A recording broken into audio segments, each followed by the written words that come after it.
First Corinthians chapter 1, 4 verses 9. Thanksgiving. I always thanks my God for you because of his grace given you in Christ Jesus. For in him you have been enriched in every way, with all kinds of speech and with all knowledge. God trusts confirming our testimony about Christ among you.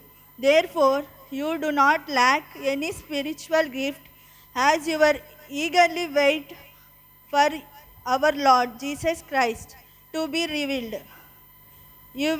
He will also keep you firm to the end, so that you will be blameless on the day of your Lord Christ Jesus. God faithfully, who has called you into fellowship with his Son, Jesus Christ our Lord. Hence the matter.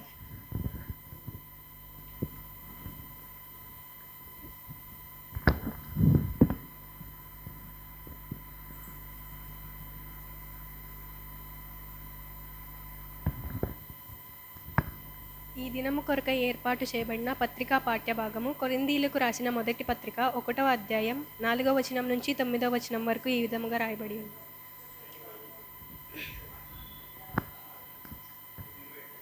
క్రీస్తు యేసునందు మీకు అనుగ్రహింపబడిన దేవుని కృపను చూచి మీ విషయమై నా దేవునికి ఎల్లప్పుడూ కృతజ్ఞతాస్థుతులు చెల్లించుచున్నాను.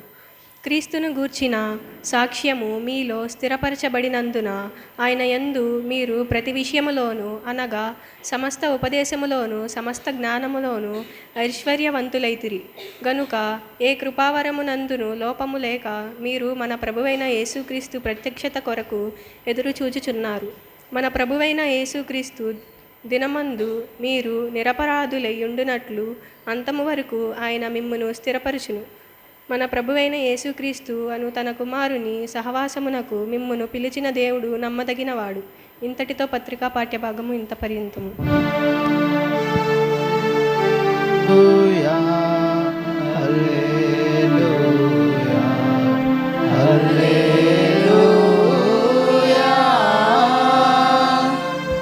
వైర్ వారు వచ్చి ఒక ప్రత్యేకమైన పాట పాడి వినిపిస్తారు.